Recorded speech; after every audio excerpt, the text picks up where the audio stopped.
Everyone, to the June 2nd, 2020 Ogden City Council meeting. Please let the record reflect that all council members are present, with the exception of Vice Chair Blair, who is asked to be excused. Just trying to make sure that that's true as I scroll through everybody's name.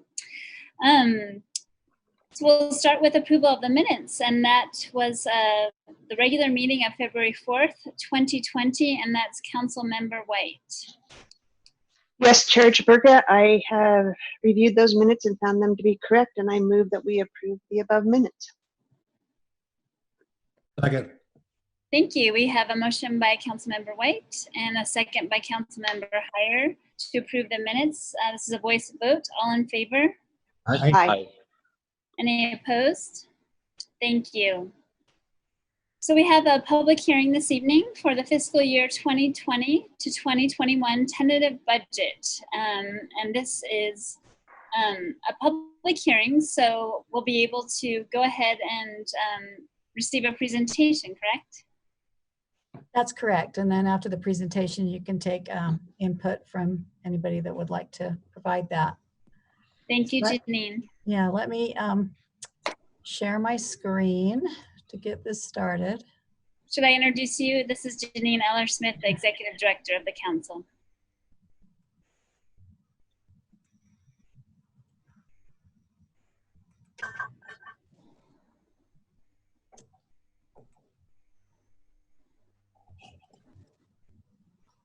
Is that full screen?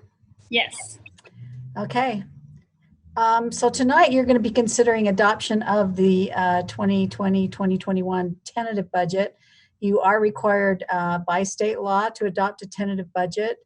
And as Chair Jaburka mentioned in the work session, this is something that allows the government to continue in operation if for some reason you don't adopt a budget by the end of June. So just a quick review of specific items from the council's financial principles that you've established. You've asked for conservative revenue estimates. You want the budget to be balanced, which again is required by law. You have said that employee salaries are a budget priority, and that the strategic planning always be key part of the budget process, and that you've set that reserves of at least 10% of general fund revenues as a goal. And just as a side note, for many, many years, probably most of the years I've been here, which is more than 20, the city operated at that 5% fund balance, which is required by law. And now I think you're closer, somewhere between 10 and 15%. So the city administration's made great strides with regard to that. You've also had discussions, but this isn't included in any actual documents, but we as staff have just been monitoring and keeping track of it to have an annual review of property tax revenues and have a discussion about whether or not a property tax increase is appropriate. This current budget, as Mr. Johnson also has mentioned in the work session, is a very lean budget. The priorities have been financial sustainability, particularly in light of the COVID-19 impacts, and just to maintain essential services. With regard to staffing, there are proposal of 6 new positions. One is a victim service coordinator, which would be housed in the prosecutor's office, 4 sworn police officers, and an audit inspections administrator, which is also in the police department. All of these positions are grant funded. Otherwise, I suspect that they would not be included in the budget. So also it speaks to some great work that the department directors are doing in getting those grant funds to serve Ogden. This is a year-over-year budget comparison. You've seen this before a couple of times. You can see general fund is down over 6%, primarily due to the impact that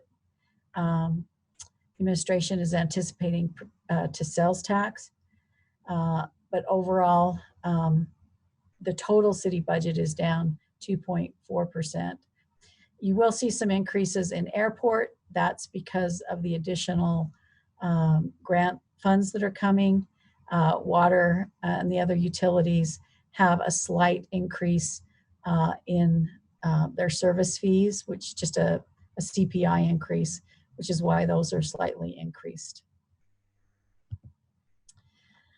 This is a review of the general fund, just to look at last year's adopted and, or I should say the current year's adopted and the proposal for FY21. And you can see significant changes in the general fund, particularly in that sales tax and franchise tax.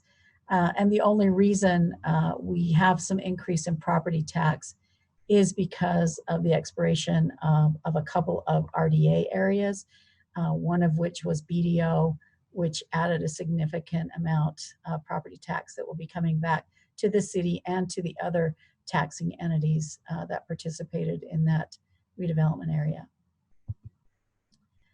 The budget goals that you established come straight from the strategic plan, the 5-year plan.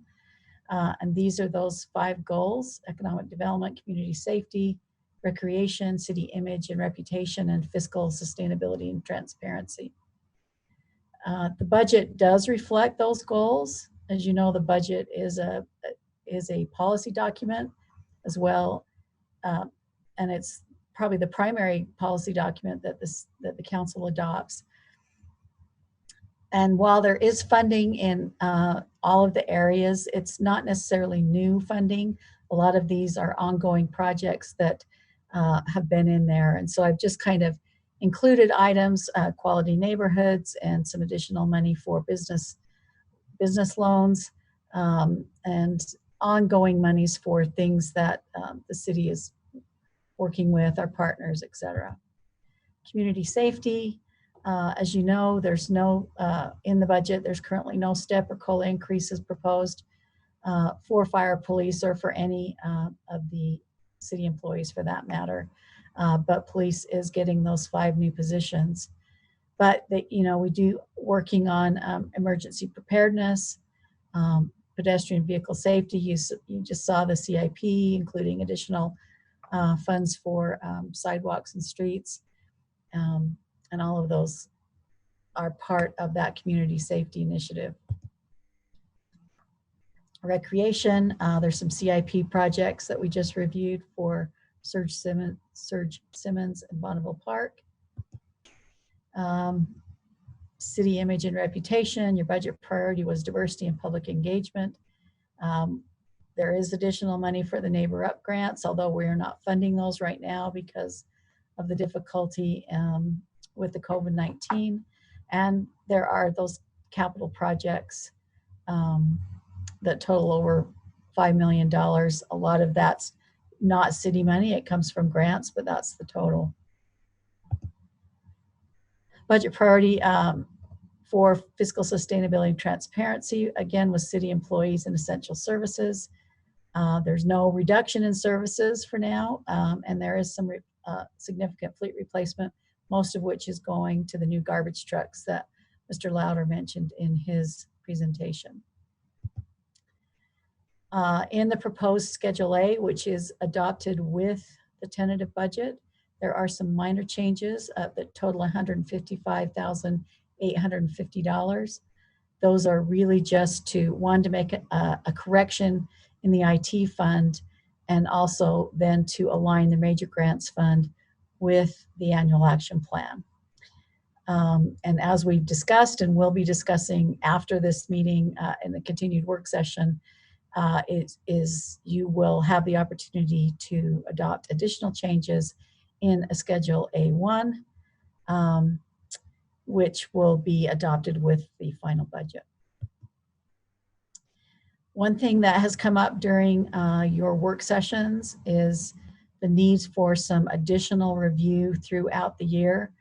you have done this on a regular basis. You get a quarterly report from the comptroller's office, and those are reviewed by you.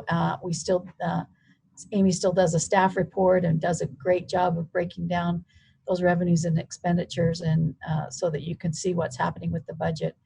But you've asked for some additional review, additional discussion as it relates to the impacts of the COVID-19. And so we will be working those into the budget, into the calendar. So they will be called out as an agenda item so that you can have those additional discussions, get that additional report from the administration about where things are moving on a more regular and quicker pace. And then as you know, if things get better and we find that the estimates were more conservative than they needed to be, then you can consider additional appropriations if the revenues allow. So this is the budget process. You know, you received the mayor's proposed budget on May 5th. We're a month later here to consider adopting the tentative budget. Next week, there will be the RDA and the MBA budgets, and then some additional public outreach, and the final adoption of the budget is scheduled for June 23rd. So I don't know if you have any other questions. Any questions or comments from council members?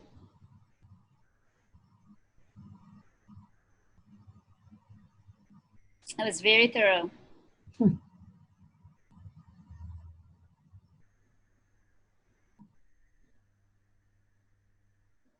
Okay, so now we'll have time for public comment. And Brandon, could you explain to folks how they might go about doing that? Absolutely, thank you, Chair.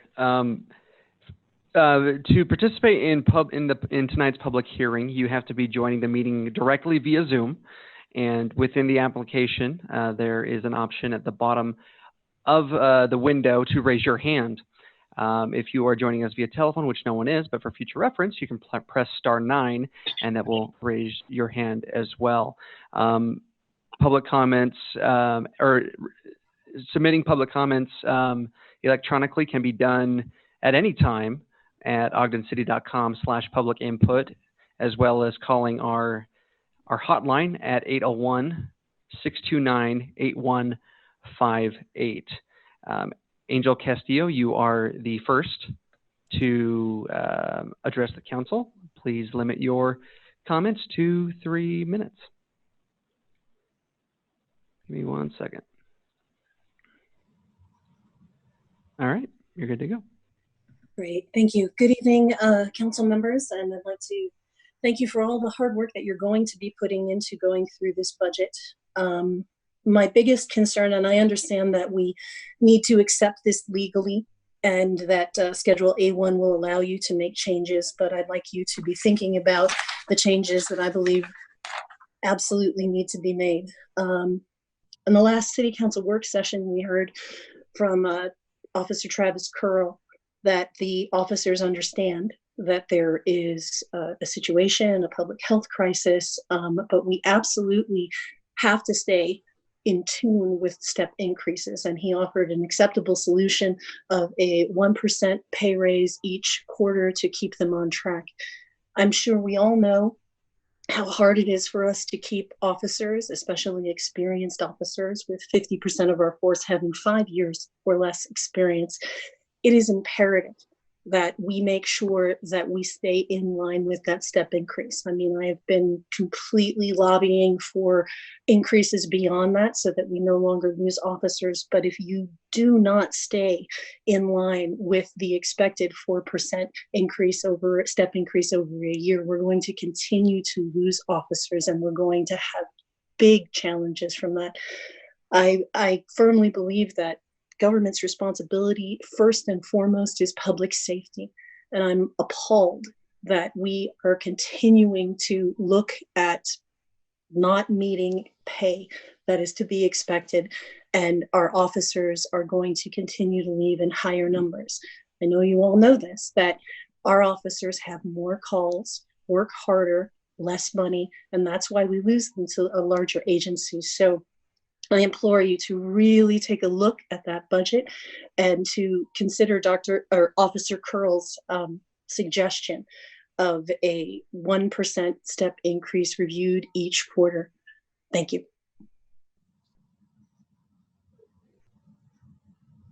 Thank you.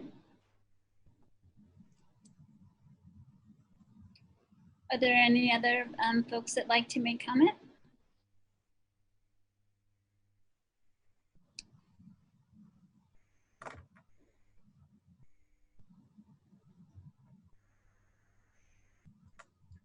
Chair, I would make a motion that we close the public hearing. Second. Thank you. We have a motion by Councilmember Heyer and a second by Councilmember White to close the public hearing. All in favor? Aye. Aye. Any opposed? Thank you. And just a note that I have not received any comments about this item either.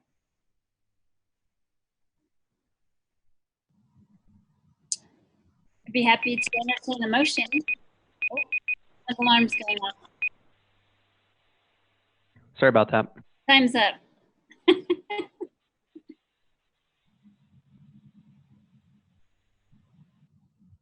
I'm happy to entertain any motions about this item. Chair, I would make a motion then that we adopt ordinance 2020-17, adopting the tentative budget.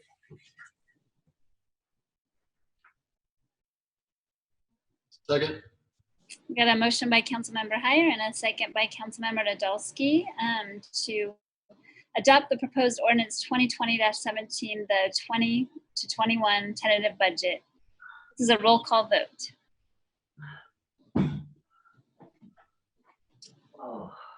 Councilmember Lopez, Aye. Councilmember Nadolski, Aye. Councilmember Stevens,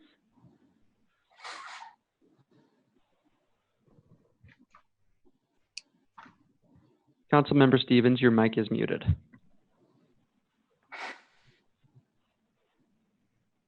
Aye. Councilmember White, Aye. Councilmember Heyer, Aye.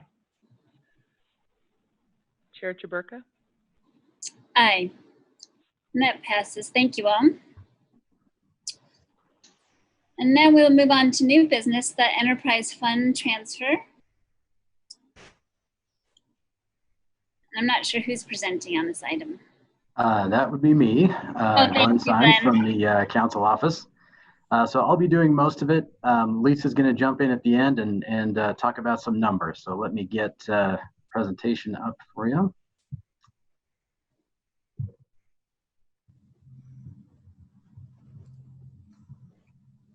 All right, is that full screen for everybody? Yes. Perfect. Okay, so I'm going to provide some background on what this item is and why it's on your agenda tonight.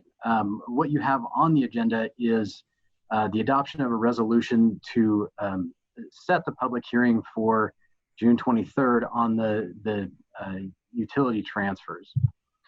So just a little background on what this is. So the city has been transferring money from the enterprise funds to the general fund for a very long time. A few years ago, there were some changes to the state law that required some additional notification for that transfer. So the transfer is not new, the notification is relatively new. And what this transfer and what the notification is for is there's a requirement to notify users of an enterprise fund if funds are being transferred out of that enterprise fund to the general fund or to another fund if those funds are not directly related to the operation of the fund. Now, that's kind of tricky.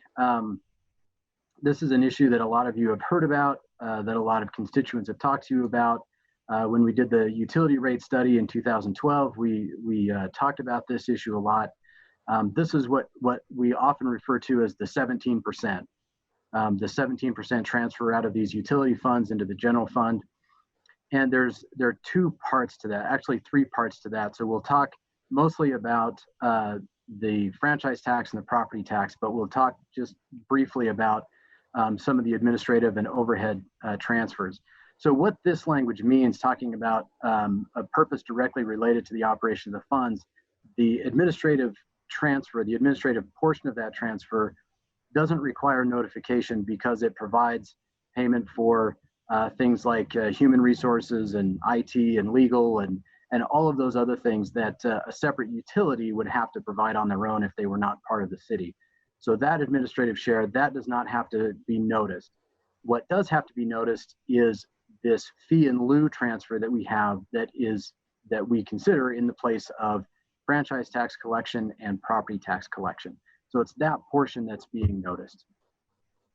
So just a quick overview of what an enterprise fund is in local government, municipal budgeting. An enterprise fund is a fund that's accounted for separately. It's still part of the city, but it's accounted for individually, and it's intended to support itself through user fees. So sometimes you'll hear this as we try to run these like a business or something. You know, that's kind of an oversimplification, but that kind of gets you the idea. So for example, the water utility, we want the water utility to operate using the revenue it generates from water rates. And so that's what an enterprise fund is. And we've got more enterprise funds than these 4 listed, but this transfer deals with the 4 that are listed here. So water, sanitary sewer, storm sewer, and refuse. So when we talk about these utilities and we talk about wanting to operate these utilities as we would any other utility, particularly when it comes to franchise taxes and property taxes, if you look at Dominion and Rocky Mountain Power, both of those utilities pay a franchise tax and a property tax. Their property tax calculation is a little bit different than the average homeowner. They don't go through the county and pay their taxes in November like you or I would. Their process is different. They go through the centrally assessed process through the state. That property tax gets determined, gets remitted to the city. But in the end, we do get both franchise tax and property tax from those other utilities. So as I mentioned, our intent is to operate those city utilities as separate utilities. So this transfer of this 6% franchise tax, 6% property tax acts as our collection or a fee in lieu of those taxes. So when we talk about the impact of that transfer, the total amount proposed for transfer, and this is the maximum amount proposed that could be transferred, doesn't necessarily mean that this is the amount that's going to be transferred. Obviously, a lot depends on economic conditions, but this is the most that's proposed. So the most that could be proposed with in the budget is $5.4 million. And this is purely a policy decision. The transfer is not required, but the notification is required. So this is something that you could change, you could not do it, you could fund it a different way. We like to show this example. If you did not want to make this transfer, if you chose to leave it in the utility fund and chose to make up that money somewhere else, you could make it up through property tax or other fees or something else. If it were collected through property tax, so if the funds were left in the enterprise funds and the utility funds, and that $5.4 million was made up in property tax, you can see in the proposed budget for FY21 that the property tax that we're estimating, just a straight property tax, there's another line for delinquent taxes, which brings that number up a little bit. That's $15.7 million. So you can see what that would do to property taxes if we took that 15.7 and then needed to add another $5.4 million onto that to make that up. So it'd be a pretty substantial increase in property taxes. And again, as a public policy matter, there's always pros and cons to doing things the way that we would want to do them. One of the things that we look at when we look at this transfer, as opposed to just shifting it to property taxes, there are a lot of entities, a lot of property owners in the city that do not pay property taxes. So educational institutions, religious institutions, other government institutions, they don't pay property tax. And so the burden would actually be shifted and would be higher on individuals and businesses if we shifted and tried to make up this $5.4 million through property taxes, because everybody who does pay property tax would have to pay the share for all the people who don't pay property taxes. So we see this as a way to kind of broaden the base a little bit with the collection or the contribution to the general fund. Because of course, any of those institutions, even if they don't pay property taxes, we would of course provide municipal services like police and fire to all of those groups. And so they may not pay property taxes, but all of them pay a water bill. And so, like I said, this is a way that we've seen to broaden the base a little bit in that collection. And as I mentioned, if these utilities were independent, like Dominion and Rocky Mountain Power, we would actually receive the franchise taxes and the property taxes. So if there are any questions, just jump right in and let me know. I wanted to add a quick word about the arts transfers. And this is mostly a note to say that there are no transfers for art transfers coming out of the utilities. For quite a long time, you can see from 96 to 2016, there was a transfer made from the utility funds to the capital improvement fund for public art. And a lot of times we referred to this as the 1% for arts or the percent for arts program. And it was designed so that 1% of the cost of the capital project would be designated for public art. Well, as I mentioned, with public policy, there are pros and cons to doing things different ways. There were some issues with the way that this was being done. There were some changes made to the ordinance in 2016 that changed the method of collection. So instead of 1% of the actual cost, it was a historical average that was transferred out of these utility funds into the capital improvement fund to pay for public art. Well, we did that for a couple of years, and then we changed the way, we changed the funding source for that. So we stopped transferring funds, even that historical average, out of utilities, and instead drew it out of BDO lease revenue. So we did that last year in 2019 for the 2020 budget. So in the current budget we're in right now, there was no transfer from the utility funds to the capital improvement fund for public art. It was funded through BDO, and that's what's proposed for the FY21 budget as well. So that had gotten a lot of attention over the years, so I wanted to include that to answer that question if it did come up.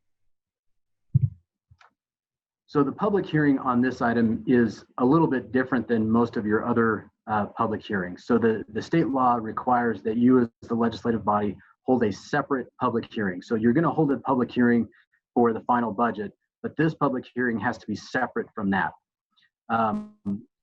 But what's different is that there's no action that you're going to take as a result of this public hearing, as a direct result. So you'll hold the public hearing on June 23rd, take comment, but you won't take any action on this specific item.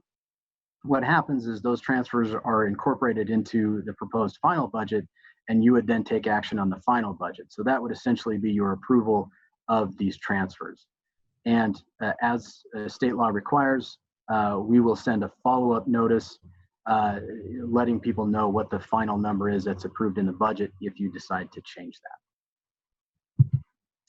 So from here, I'll let Lisa jump in and talk about some of the specific accounting data that is also required by state code. Thank you, Glenn. I appreciate the opportunity to speak to this.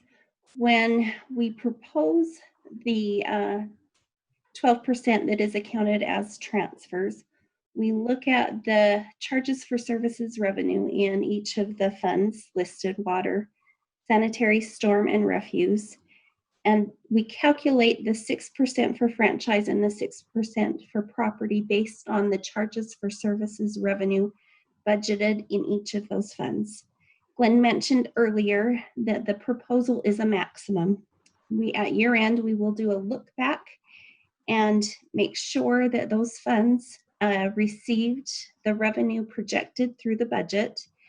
If we need to, we reduce the amount of the transfer, but again, these are maximum amounts that would be transferred to the general fund. State law also requires us to disclose the amount, the percent of expenditures that these transfers account for in each of the fund's budgets. Those are listed to the side. They range between almost 10.5% to just under 12%. These amounts are similar to last year. These funds have been healthy and steadily increasing. So the amount of the increase is just based on the CPI increase that is planned for the utility rates. Do you have any questions regarding the accounting data? Any questions from council members? Thank you.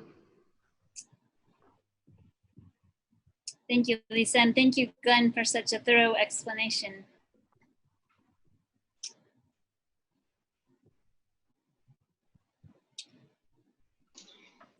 Hey, who sends this out? Because I got one in my bill. I just wondered who is in charge of sending these out? Whether I want to admit it or not, I generally write it with the help from some other folks to make sure I don't screw anything up or say anything wrong. And we generally tweak it every year. But I generally write it with the help of others, and then Tracy helps with sending it out. So we get that coordinated with the utility bill. And as you all know, the utility billing is a quarter per week each month. And so it takes 4 weeks to get everybody the notice. But generally, I write it. It's nice. I got mine, and I'm awesome. Thank you.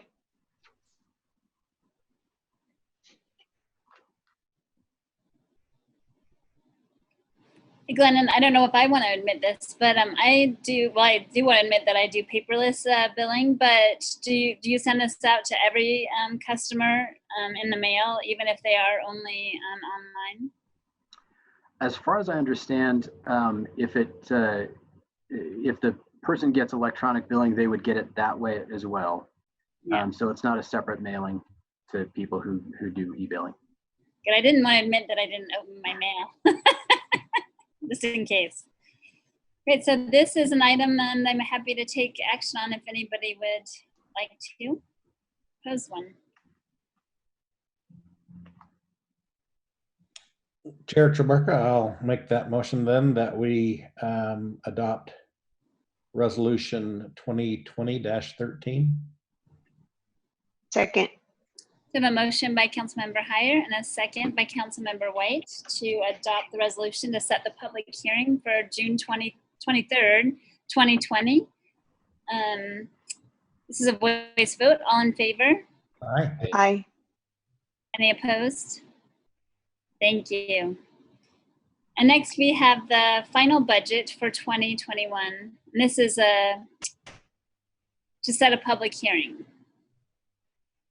Yes, Chair Chaburka, and if you wouldn't mind, I'd just like to make another shorter presentation.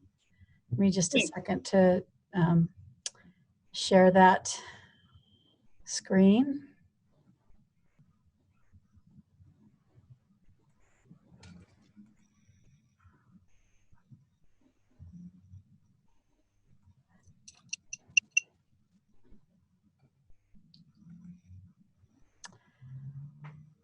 Okay, so this is the action before you tonight is to set the public hearing for June 23rd on the final budget.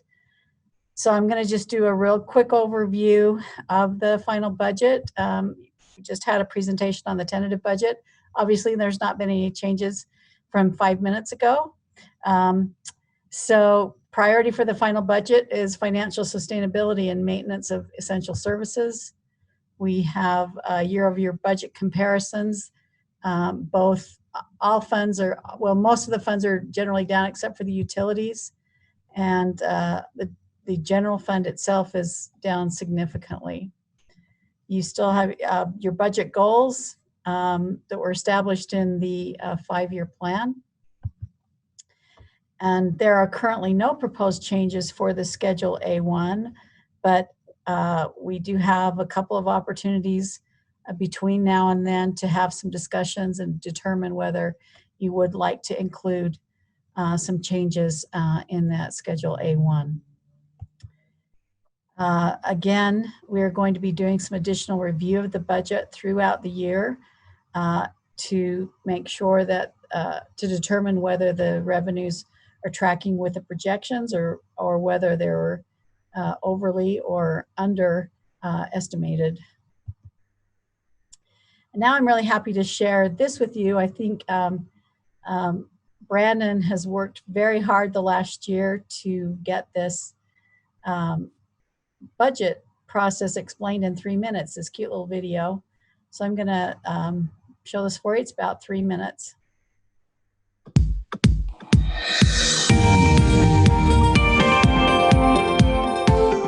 Hi, I'm Fiscal the Budget Bot, and I'm here to show you how Ogden City's budget works and how you can participate in the budget process as an Ogden resident. First off, when we talk about the city's budget, we're not just talking about dollar amounts that determine how much the city spends in each department, but we're also talking about a policy document that reflects the priorities of Ogden City and also serves as a planning tool for the future. By law, the council needs to have a budget in place for the start of the fiscal year, which begins on July 1st. But there is a lot that happens in the year leading up to that moment. First, the mayor meets with the directors from each department who present their priorities and what they need in order to be successful and provide an acceptable level of service that Ogden residents expect. Then, the mayor presents the proposed budget to the city council based on those departmental needs and anticipated revenues. From there, the council members review the budget and can adjust it as they see fit in order to meet their established priorities and to ensure the city can operate efficiently. Throughout this process, there are several public hearings held to allow residents and business owners to voice their opinions on what the city's priorities should be. In order to have a budget, you need income, right? So where does the city's revenue come from? If you guessed your taxes, you're right, but only partly. Taxes, including sales and property, account for about 66% of the city's total revenue. The city has other sources of revenue such as utility rates, grants, licenses, permits, interest, etc. In the budget, the city operates using 3 types of funds. The first is the general fund. The revenue for the general fund comes from taxes, fees, and the like, and is used to support departments like fire, police, community development, and public services, which includes things like road maintenance and snow removal, along with many others. The second type of fund is an internal service fund. These funds are part of the general fund, but are accounted for a little differently. Some departments, such as IT, fleet, and risk management, are set up differently from other departments because they provide services for other departments within the city. For example, if a city employee uses a city vehicle from fleet for travel on city business, the fleet department charges that employee's department for use of the vehicle. The third type of fund is an enterprise fund. Departments that operate as an enterprise fund, such as water and sewer utilities, golf courses, and the airport, are all owned by the city but are meant to support themselves with the fees they charge customers for their services. Hopefully that helps make the budget a little easier to understand. To stay up to date on where the council is in the budget process and to learn more about when and where you can have your voice heard in this process, follow the City Council on Facebook, Twitter, and Instagram. You can also visit the council's website at council.ogdencity.com. If you want to contact the council office, send an email to citycouncil@ogdencity.com or give us a call at 801-629-8153 during regular business hours.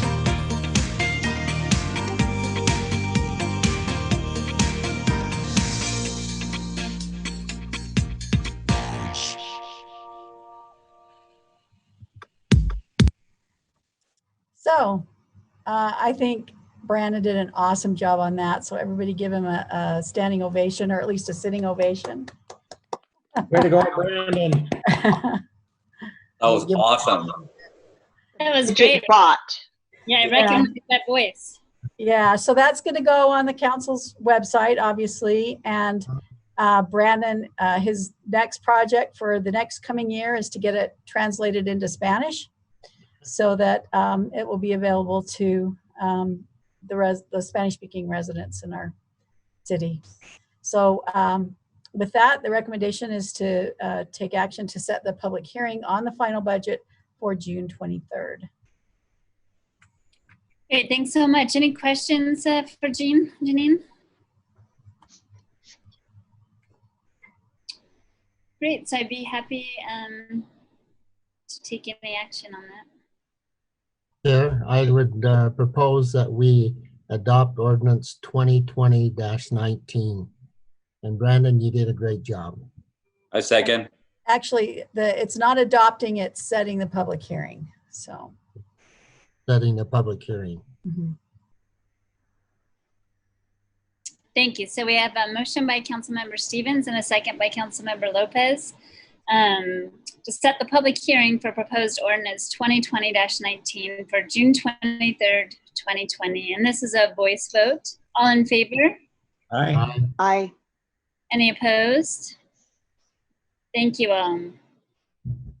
And up next is salary schedules. I'm guessing that's you as well, Janine? That is me. It's your night. Thank you. Yeah, I just have again, just a really brief presentation, if I can find it.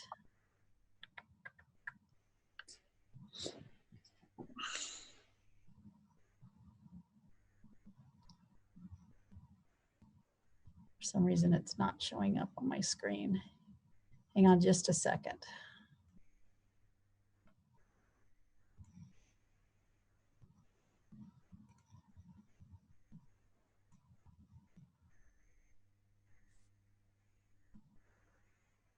There we go.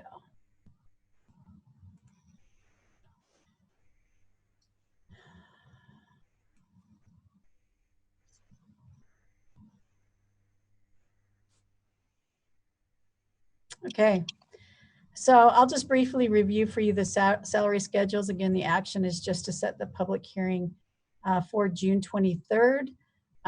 This is a separate public hearing on the salary schedules, but the salary schedules are also adopted as are included with the final budget as an attachment.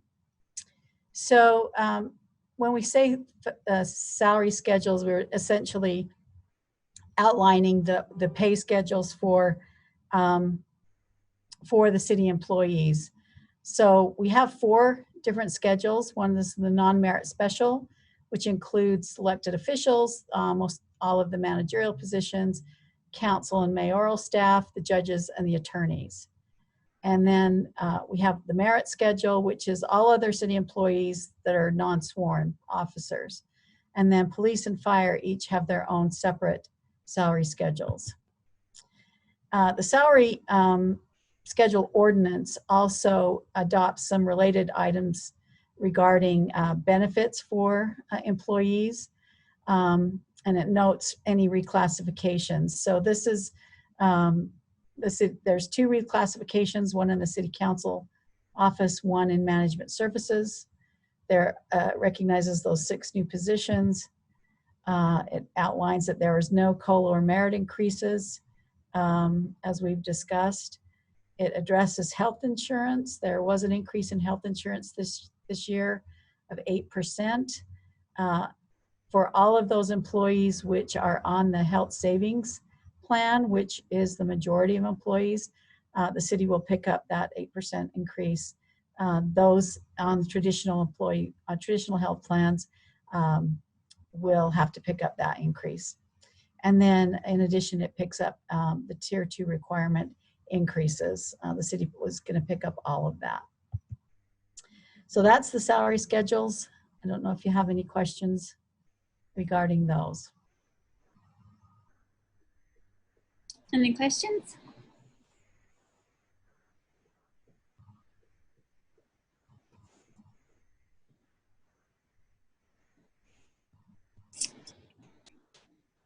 If there are no questions or comments, we could consider some motion language on that. Okay, Chair, I will make a motion that we set the public hearing for June 23rd on proposed ordinance 2020-20. Second. A motion by Councilmember Heyer and a second by Councilmember White to set the public hearing for June 23rd, 2020 for proposed ordinance 2020-20. This is a voice vote. All in favor? Aye. Aye. Any opposed? And that passes. Thank you.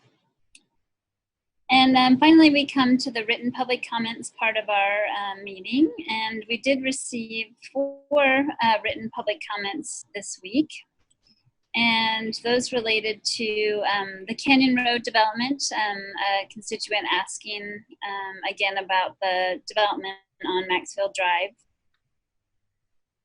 And then another constituent talking about noise challenges they're having with the Mr. Car Wash on Washington Avenue, which I think we're already addressing. And then condolences from North Ogden City Council Member Philip Swanson for Officer Lyday. And then another constituent that was asking for a city response to the protest on May 30th. So those are the 4 comments. I'm not sure if anybody would like to address or comment about those.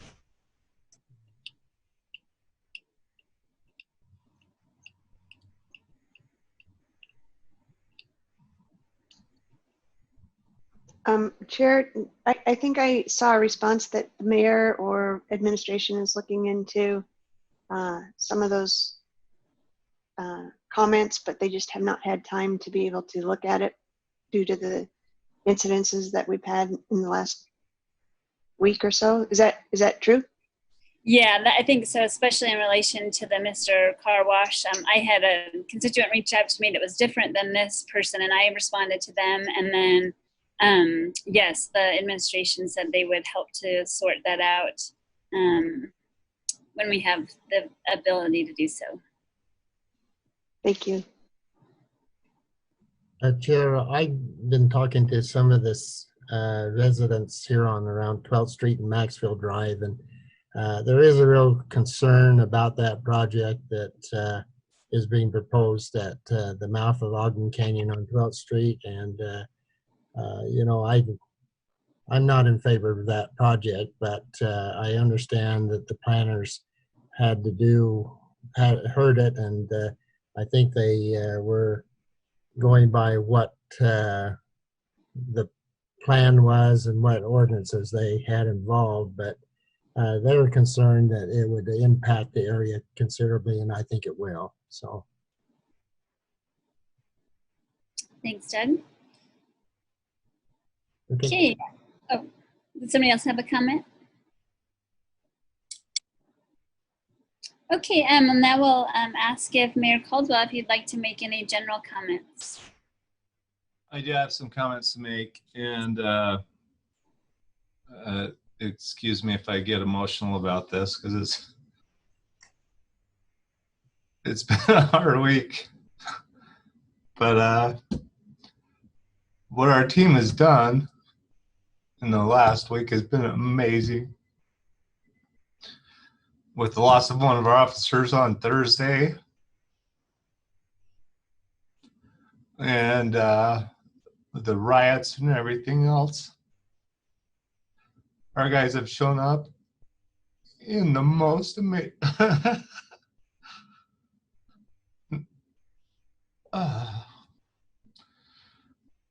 in the most amazing way. You know, we got a call out for support and help with what was happening in Salt Lake City, and they let everything go to roll in and help manage what was happening with our state capitol and everything that was going on down there. And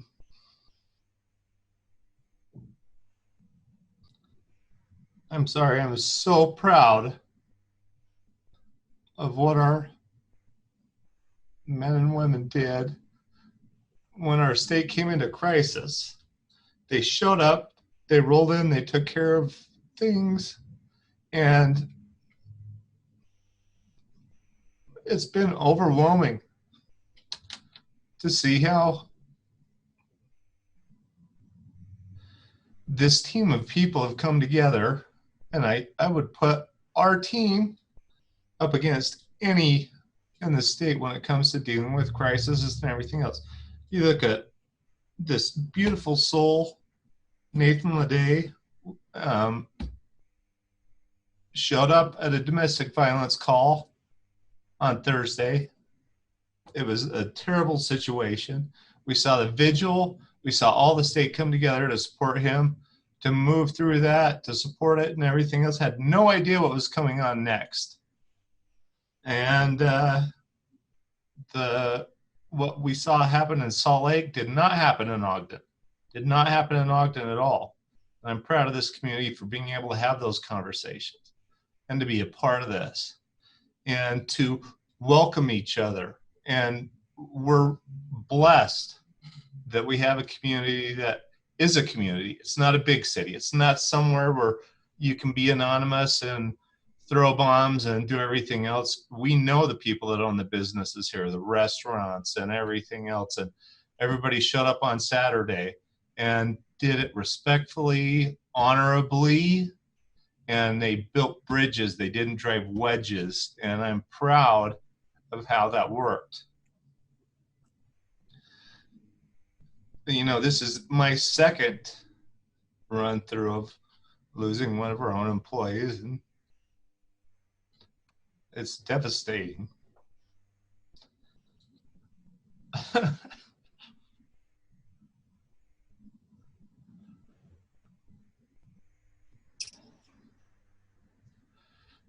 But the way this community continues to show up, support each other,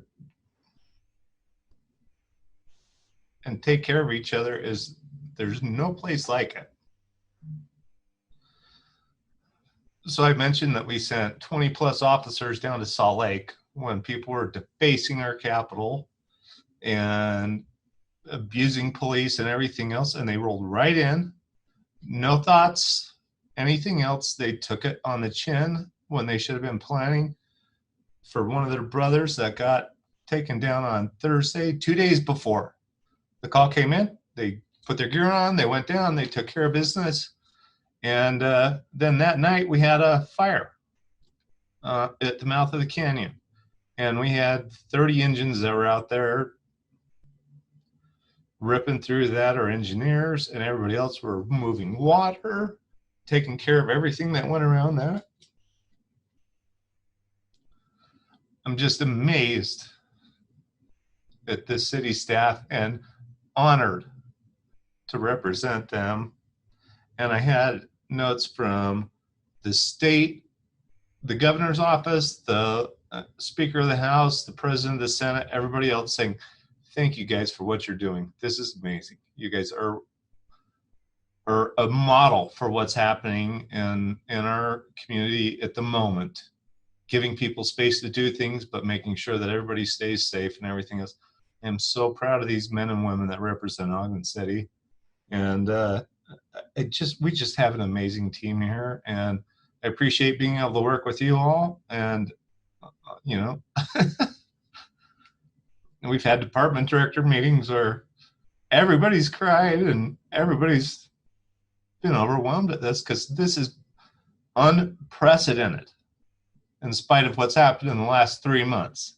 After all the economic work and effort we put into trying to make all of our salary schedules come online, we've worked really hard to do all this economic development and bring us to a place where we can do this. And then, you know, 3 months ago, that just kind of got scrubbed. And it's just been a hard time. But in the last week, what these men and women have done that work for Ogden City is, in my opinion, unprecedented. And if anybody wants to complain about that and the effort that's gone into this, I'd be more than happy to have conversations with them. But I am more proud of this team working for Ogden City now than I've been with anything I've ever done in my life. And it really matters. It really matters. And I'm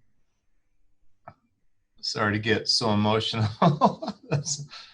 Nobody likes to see or have to do that publicly, but this is going to be amazing. And we got a couple more days. You know, I hope you all take the opportunity to come and pay your respects and see how this community comes together to support one of our own. There's been nothing like it. And this is my second run through that. And it's devastatingly emotional and bring lots of tissues. And I know everybody will appreciate your support, but thank you for what you're doing. This has been the hardest budget ever because we had it all lined up. We were ready to take care of all of our people, and we had worked really hard to get to that point, and everything just got kind of turned on its end, and I just need you to know how much we appreciate your patience, your sacrifice, and I want to just say that to our public safety and all of our public servants that work for Ogden City. These guys are amazing, and I've never been more honored to be a part of something so special. And I'll stop ugly crying on that note. Thank you so much, Mayor Caldwell. I mean, yeah, I'm really impressed, and just really respect you all so much for everything you've been doing over the past months. Really dealing with the pandemic, and then all of this rolling through. It's got to be quite a strain, and yeah, we appreciate your work so much. Just a note, I did just see that the press release went out for the announcement of the candlelight vigil for Officer Nate Day. So everybody should be aware that that information will be coming out, so that the whole community will be able to honor his service as well. Any council members like to make any comments? I can go first. Please. Very, very quickly. I just want to tell the mayor that I echo his sentiment. Mayor, you're a first-class mayor, and we have first-class staff in this city, and we have a first-class community. So seriously, thank you, Mayor. Thank you. Chair, if I could follow Luis. Please. Mayor, you're a first-class man as well. Appreciate you sharing your heart, your soul, all of your character with this community. And the same goes for everybody who works in the administration. My heartfelt sympathies to the family and to OPD. I really can't imagine how a department can handle more, but also handle it with more grace. And it's when things like this happen, I think it's time for everybody to reflect on the things that really are important. And in the roles that we serve, it's not politics that are important. And sometimes we even think that it's the policies that we pass that are most important, but that's not the case either. The most important thing are the people that we serve with. That's all of you guys, the people that we serve with in the administration. We have first-class men and women across the board, and I just wanted to say that I love each and every one of you guys, and that OPD, family, the administration have my full heartfelt support and love and gratitude. So thanks for everything you guys are doing, and thanks for everything that you are. Thank you. Any other council member comments? Here, I'd like to follow Ben there. I too would like to thank the mayor for his comments. You know, he gives us a tone that we can all look toward, and we appreciate what comments he made. As I read the bio of Nate, his career was cut short at age 24. He had great potential in serving the citizens of Ogden in our police department. He wanted to be a policeman. That was his desire. He enjoyed that. But the most important thing, he set the example. He set the example for others to follow. He's the type of individuals that we are looking for our policemen. And I believe we've got many of our Ogden Police Department in that same category, in that same mold that Nate had. But he showed us that the direction that we can be and what we ought to be. He set the standard, not only for the young guys coming up, but maybe for us who have been around a while. and he wanted to serve. He'll be greatly missed. As we traveled up 25th Street going home the night when we had the rally here in Ogden, we noticed that 25th and Washington was blocked off between 25th and 26th. And I thought, well, what's happening? Then I realized that it was the rally that we had there. And as I came home and watched the proceedings on KSL, I saw several of our Ogden police cars going into the City Creek complex to secure that complex. And I was very proud of our men and women stepping up to the service of not only protecting our capital city, but still showing the type of standards that we have in the Ogden Police Department. I would just like to thank Monique Dale for his comments, and I just would like to address that. He said, I want to set the tone, and I think that was the key that Monique had. An Ogden activist and the rally organizers, Monique Dale, told the crowd at the beginning of Saturday event, this is a peaceful protest. This is not an anti-cop rally. This is a solitary rally. This is a rally for police reform. I think we have the beginnings, and I hope we move forward in a very, very aggressive way, both administration, council, and the various groups in Ogden to move in a direction that we can start doing the things that need to be done or should be done, but not everything will be accomplished. But there are some good ideas that we need to review and maybe look at. And so I'm appreciative of those comments because he set the tone for the type of rally that we had here in Ogden. On Channel 5 that evening, they interviewed the Northern Utah Black Lives Matter representative, and she says, I was in Ogden, and she told that it was very peaceful here in Ogden. She told them exactly what transpired here in Ogden that did not transpire in our state capital. And I'm very appreciative of the rally that we had here in Ogden, Utah. That evening, my wife says, is there someone burning something? And we looked up on the hill, and the hill was completely consumed there on 12th Street and mouth of the canyon.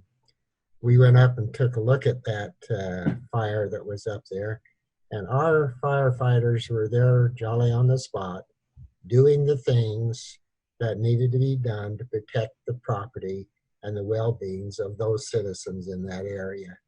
And two, they are an addition to our quality of our public service and safety people. These two groups, the fire and the police, is not exempt from what other employees we have in Ogden City. We have the same type of characters, the same type of employees in all of our departments. And they conduct themselves in a very professional manner. That's why we are accomplishing some of the things that we need to accomplish in Ogden. That's why we are striving to improve the things that we need to improve here in Ogden. And we will achieve our goals of continuing to make Ogden a better place to live. So I'm too, along with the mayor, very proud of all of our employees. I'm very proud of our council staff and what they do for us in preparing this budget. This is not an easy budget. This is very difficult because our resources are depleted. But, and if we could do more for our employees, I'm sure we would like to do that. So I'm pleased with living here in Ogden, Utah. Thank you. Thank you, Councilmember Stevens. Any other comments from council members? Yes, Chair, I'd like to take just a moment if I could. I was getting ready to leave town on Thursday when the notices came out about the shooting incident, and it was very close to home for my wife and I. It turns out that it happened in the home next to one of my best friends, where his parents still live, and across the street from the home that my wife grew up in, where she and I dated, and where her parents lived until just a few years ago also. So it was just really close to home. My son-in-law being in law enforcement also, you realize how delicate and fragile some of the plans that you might make are. Nate Lyday, I'm sure he had a lot of plans for the future that are not going to come to fruition now, and I'm very sorry for that. And like the mayor, I get a little misty when I talk about stuff like this too, so if you'll just bear with me also. Then on Saturday, we were still out of town, and we're watching the news about Salt Lake and the riots and the anarchy that was going on down there, and just it was embarrassing. It was counterproductive. There was nothing that you could say was good about what was going on down there. And then to wake up on Sunday and learn what happened in Ogden, in contrast, it just made me proud that our community held it together and kept the values that I think are here. I hope we can build on those things in the future, come together with love and unity with one another, people of all groups. And I, like Ben, want to express my love to each of you. Thanks for who you are, and let's go forward together. Thank you. Any other comments? I'll go quickly because everything has been said, but I think a lot of times Ogden, and we actually self-proclaim our grittiness.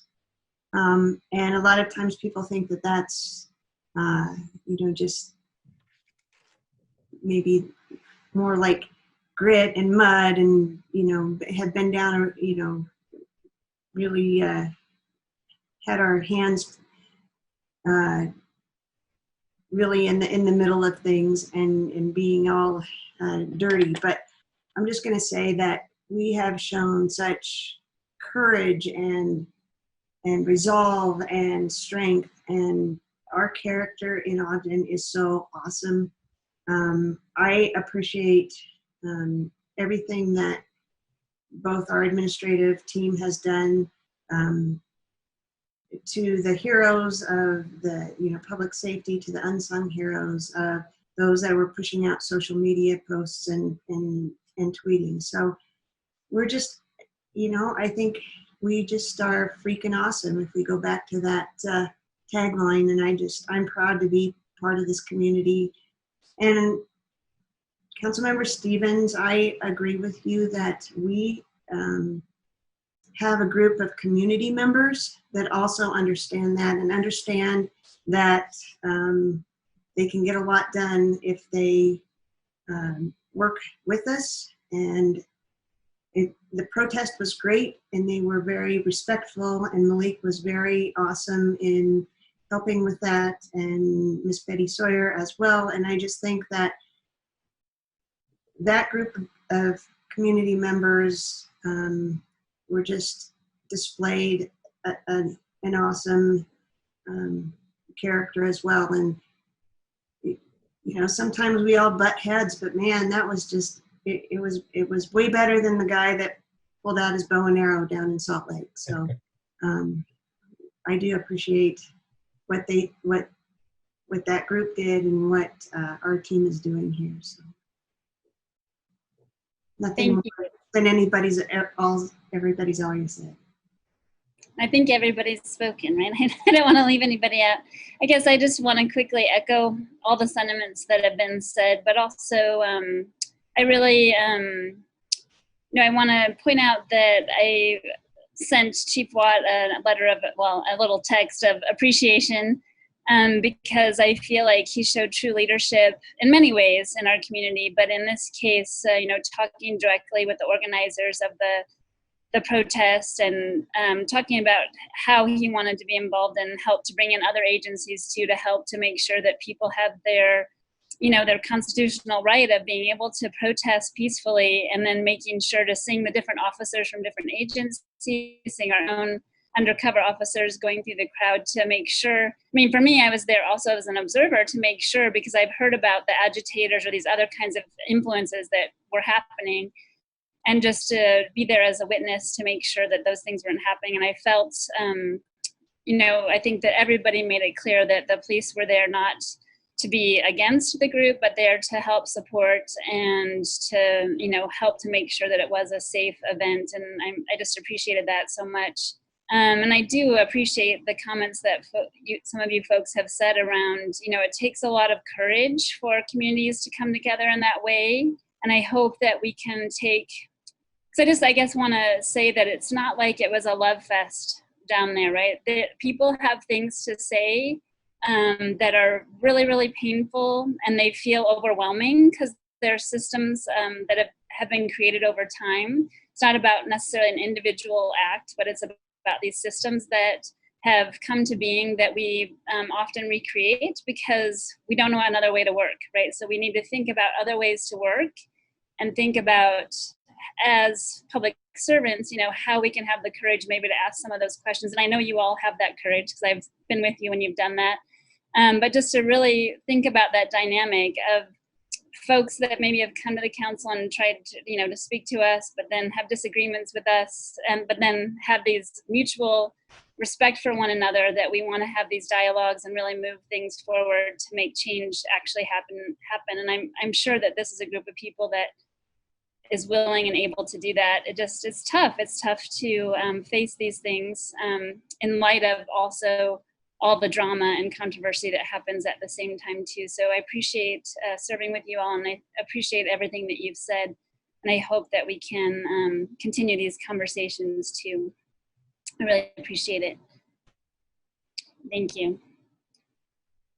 Okay, with that, I think we can adjourn. We have just a couple other things to talk about in the work session. Motion to adjourn. Second. Was that Councilmember Stevens, I think? Yes. Oh, sorry. Okay, so a motion to adjourn by Councilmember Heyer and a second by Councilmember Stevens. All in favor? Aye. Thank you. See you. Does everybody need 5 minutes, or you want to just go right for it? Let's go for it. Go for it. Okay, as soon as the recorder's ready, we will do it. Go for it. Yeah, the recorders do need another minute.